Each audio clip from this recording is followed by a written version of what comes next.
How do the games that we spend hundreds of hours in change us as players as we explore their vast worlds and wealth of lore? And what happens when that world changes and you no longer find yourself relating to it the way that you used to? I first heard about Splatoon in the summer of 2015. Now, I don't want you guys to bully me because I'm about to give you a self-report, but when I first saw the game's art on the cover with the Inkling girl in orange and the Inkling boy in blue, I actually thought that the game was going to be primarily about girls versus boys in the combat. As in, you pick the girl Inkling, you're gonna be on the girl team. You pick the boy Inkling, you're gonna be on the boy team. And I initially thought it would be super silly to do matchmaking that way on a paintball game because I'm used to being in the minority as a lady who enjoys games. I mean, I've accepted it and all, it's been this way my whole life, but I really expected the matchmaking to end up looking like 2 to every 8. Can you imagine the load times and the matchmaking times with all the waiting it would take to get girls on one team and then boys on another? It would be the opposite of waiting for the bathroom as a lady. You know how the women's room always has a line and the men's room is always super fast? Yeah, it would be the waiting line of waiting for matches as a woman because there would be no activity. Anyway, I was glad to be wrong. I'm glad it was a misconception. It was cleared up pretty quickly. And so when I played the first Splatoon server stress test, I was already hooked. From the moment we got the free server stress test, I was getting ready to go away for grad school, and I picked up a copy on my way out, moved 3 hours south, quit my 2 part-time jobs, and then left to basically go further my love of writing and storytelling with Splatoon along for the ride. I didn't really realize how much it was going to be such a great stress relief for me, honestly. I, looking back, had so much going on, so it was really cool to be able to come back in between class and work and just play 20-minute matches. Just pick up the Wii U gamepad and go to town. That said, I actually poured 300 hours into Splatoon 1, and I have no regrets. And honestly, it really helped me for a couple of reasons. Splatoon was actually a super great coping mechanism for all the stress and pressure I was under at the time, because it also helped me to water my relationship. I had just celebrated my 4th year anniversary with my boyfriend right as I was going away to grad school, so I wouldn't be seeing him. So it's really cool to be able to play matches with him and de-stress from my work, essentially, and all of the assignments I had. I was basically reading like 4 or 5 books a week, so it was super hectic. And Splatoon was there for me. And I also have a lot of social anxiety, so to be finding myself in this new environment and working with people every day, it honestly helped me to escape and to recharge and to have a laugh with my boyfriend as I came home each day from the grind of work and school, if you will. And honest to God, I also think this Splatoon helped me to be less of a sleepyhead. I really laughed when I read some of the commentary, apparently from one of the directors or the developers of the game, who was apparently concerned because so many people reached that max level cap. I think it was 20 initially. It was initially 20. Can you imagine it being 20 now? Holy cow. I reached that max level cap pretty quick too, and I wasn't really sure if I should feel like disturbed or amazing that I could spend this amount of time de-stressing. Like, hey, listen, 20 minutes adds up pretty quick. Like, you'd be surprised. Spend 20 minutes doing anything a couple of times a day, and that's already an hour. And over 30 days, 30 hours. And you get the point. So, as you can imagine, I developed a lot of tactics during those first few years with Splatoon. I developed a definite play style, defined tactics and preferences, ways of reading a map that would help the team push forward regardless of who I was playing with. And those strategies I was really looking forward to continuing to develop as Splatoon 2 was announced in July 2017. Now, My life was also going through some more changes right as the second Splatoon came out, including my move to a state 19 hours away and taking on a brand new full-time job after grad school. And so in those transitionary moments, I would have thought I had more time to play, but unfortunately my new career change left me with less time for video games. And as Splatoon 2 rolled around, I often found myself picking Splatfest based on who I thought would win, because I knew I wouldn't have any time to play. And I'm not really sure if it was this lifestyle change or the actual changes of things that were missing in Splatoon 2, but it left me lacking, and I think that's pretty apparent in the fact that I only poured 95 hours into the second one, which is literally less than a third of the time that I put into the first one. Honestly, looking back at Splatoon 2, I really kind of want to explain some of those tactics for people who either didn't play the first game or who may not know as much about Splatoon.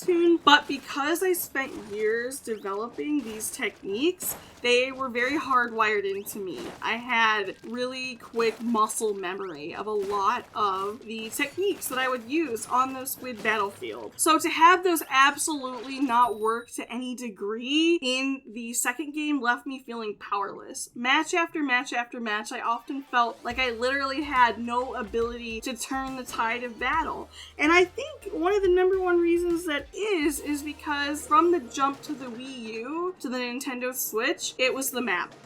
Now, for those of you that didn't get a chance to play Splatoon 1, the map was actually on the gamepad, so it was right in your lap as you were playing. One of the biggest differences in the jump from the Wii U to the Switch was the map.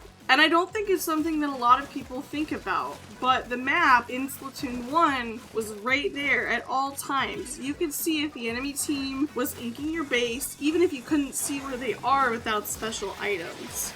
And having that awareness of the map in the match really allowed for great stealth tactics. Now, for example, if I found that my team and I were being pushed back in Splatoon 1, I also had my handy-dandy krack-on splat roller! I want it back. It hasn't made a comeback since Splatoon 1. And there was this really cool ability that allowed you to turn into a giant kraken, this huge squid, and you had moments of invincibility, which allowed you to push forth, break through enemy walls and enemies totally bottling your team in at the base, and help to turn the tide of the match. And so having that ability and having the awareness of where the enemy team was inking really allowed everyone who was either spawning in or swimming in to see what was going on with the ink of your enemy team at all times. However, in Splatoon 2, they tucked that away behind the X button, where you could press X to doubt its existence practically.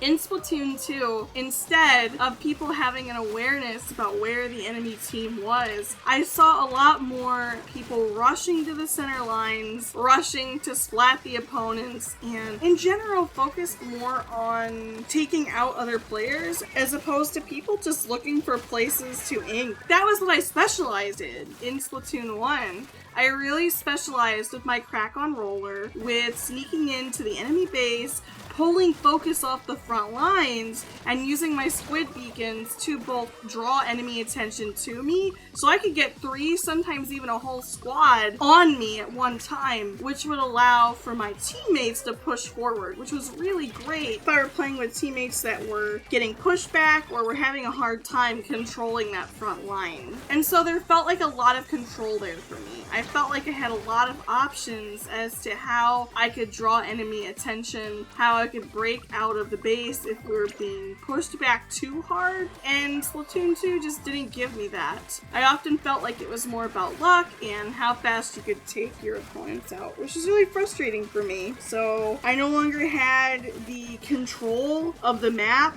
that I felt like I did in Splatoon 1. I no longer had any kind of influence. I really felt powerless in Splatoon 2. I really did. Versus in Splatoon 1, I was able to identify snipers or dynamo normal rollers holding the people in a bottleneck or holding the field hostage, and I had the ability to actually swim up behind them and eliminate them so that my team could proceed forward. We don't really have that anymore in Splatoon 2. Hopefully that helps you guys to see a little bit about how I read the map and how I tended to play through any given match in Splatoon 1. Thankfully, those tactics have been applicable in Splatoon 3, and we'll get to that here in a minute. I really love the krak-on splat roller, and I also had a soft spot for all of the squid beacons because not only was I able to keep my team on the front line, use the squid beacon as a distraction element so I could just hop up and pop people real quick with the krack-on roller. It was great. It was really cool just to have people focus on the squid beacons and then jump up because I was wearing a hoodie with the ninja squid ability, and they had no idea I was there. It was fantastic. So those were some of my favorite things to do and my favorite moments in Splatoon 1 battles that weren't really as applicable in Splatoon 2. They got rid of the krack-on ability for the krack-on roller, so that was already a big change from Splatoon 1 to 2 for me, and it seemed that people's attention had shifted because they no longer were required to have this awareness of the map, which Splatoon 3 thankfully restored order to. Alright, so Splatoon 3. What's really great about Splatoon 3 is the fact, as I was saying, that we've got the map. You no longer spawn on a spawn point. Instead, you actually have to look at the map, and as you get splatted or spawn in, you immediately get a chance to look at the map again and see where the enemies are pushing, see where people are getting splatted before you jump in and join them for a total team wipeout. So that's what I really like about Splatoon 3's new map system. I love that everyone gets a chance to actually have some level of awareness of what's going on again, because it allows me to use my carbon roller to go in, and I can use the sticky hand ability to both grab your mom and get into your face, which I love, quite frankly. The new sticky hand ability is incredible. It's a little slow, but if you can get somewhere safe and just zip line to the other side of the map real quick, it really catches people off guard, and it's a great way to just teleport back to your safe spot on the map as you draw enemy attention.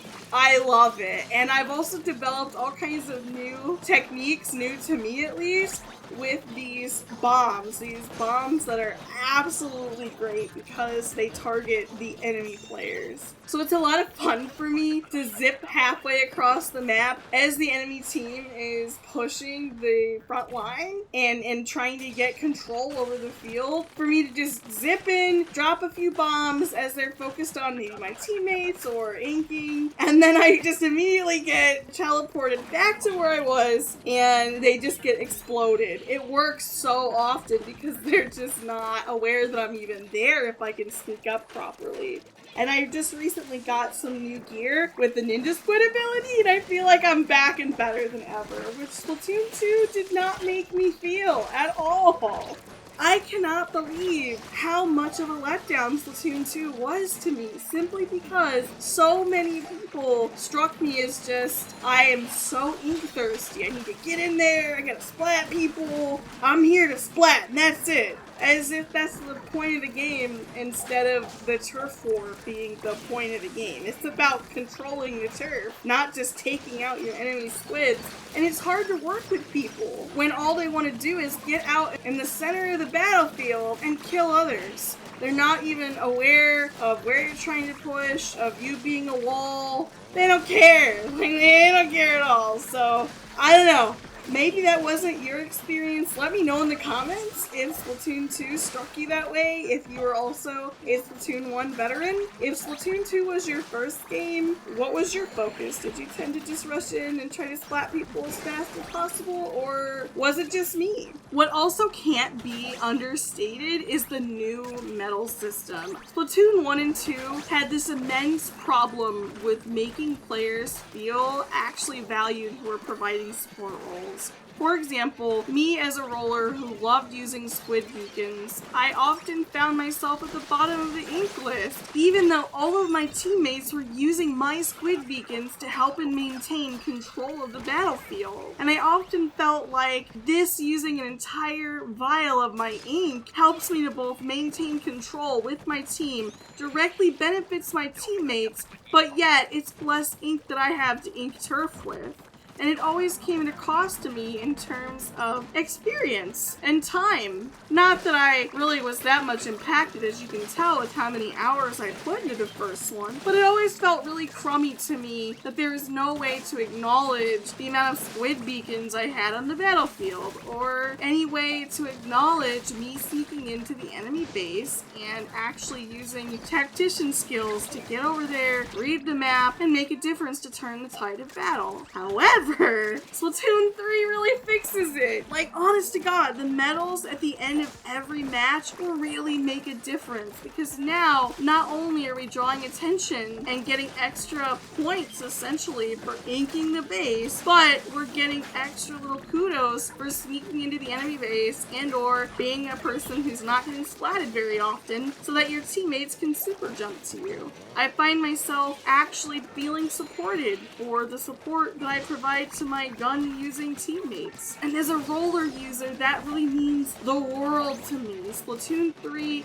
really changed the way I perceive winning at the end of a match. I actually feel like I'm getting acknowledged for the support that I bring to the team, instead of being the #1 splatter, which, I mean, sometimes I am, and then you get medals for that too. I've gotten that medal, of course, a couple of times. And it's great, because now every person gets acknowledged for what they bring to the team. Because it really is. It always was a group effort in Splatoon 1 and 2. Every match is a group effort, but I often felt unacknowledged as a carbon and krack-on splat roller user. So I just really am glad to see that they've made this change in Splatoon 3, and it makes it so much more rewarding for me when I win a match and see exactly how I contributed to the victory. The last thing I want to talk about with Splatoon 3 is the sheer amount of awesomeness in terms of variety of activities they've added. I can do the story mode, I can play the card game, I can go and, of course, play in the regular turf wars. I can go and take care of missions for Grizzco. Yes, there's so much to do in Splatoon 3 that it's incredible. It really built on the things that Splatoon 2 had to offer. And if you are new to Splatoon, 3 is honestly the perfect game to jump in at. There's even an in-game trading card game that you can play. That's kind of a mouthful to say, in-game trading card game. It's a card version of Turf War, and it's really great. It's one of the most intriguing things I noticed when they were announcing the game. I wasn't expecting to be hooked on it like I am, but I am. So, yeah, I've been spending a lot of time doing that. An absurd amount of time, quite frankly. Honestly, there's so much with this new game. Don't even get me started on the lockers. There's lockers in the game. You can earn stickers and decor, and you can put your gear in there and see other people's personal expressions. I'm in love with this. It's just these small things. They may seem quality of life, but they really add to people feeling like they're working towards something with every match that they win or lose, but every match that you get points for. In addition to Splatoon 3 adding in a ton of content and changing up the way you spawn in, I also want to give a huge shout out to not just messing with sounds anymore as you wait for a match. All I could do on the Switch previously was tilt my analog sticks in different directions in Splatoon 2, making funny haha noises as we waited for a match. With Splatoon 1, it was great. We had this little mini game, and you just jump from platform to platform as fast as you can, and it was very much a ring toss style Squid game. It was super fun, and then when Splatoon 2 came out and I was waiting for matches, I was like, what is this? Sound test? Garbo? Yuck! But with Splatoon 3, I'm actually in a little lobby as I'm waiting, and I can destroy targets, which is also fun. It makes waiting more tolerable, unlike the annoying sounds that you had to tolerate in Splatoon 2 just by tilting your analog sticks. It wasn't really all that engaging waiting for matches, so they actually made matchmaking waiting games fun again. So I like that a lot too about Splatoon 3. As you guys are waiting for your next match, let me know if you are enjoying Splatoon 3 so far, or if you plan to pick it up. If you're a veteran of the game, let me know if you enjoy the changes that they've made throughout the years and what you thought of Splatoon 2. I'll catch you guys next time. Remember to like and subscribe and turn on notifications to be notified of when I go live for streams. Thanks! Splat you later!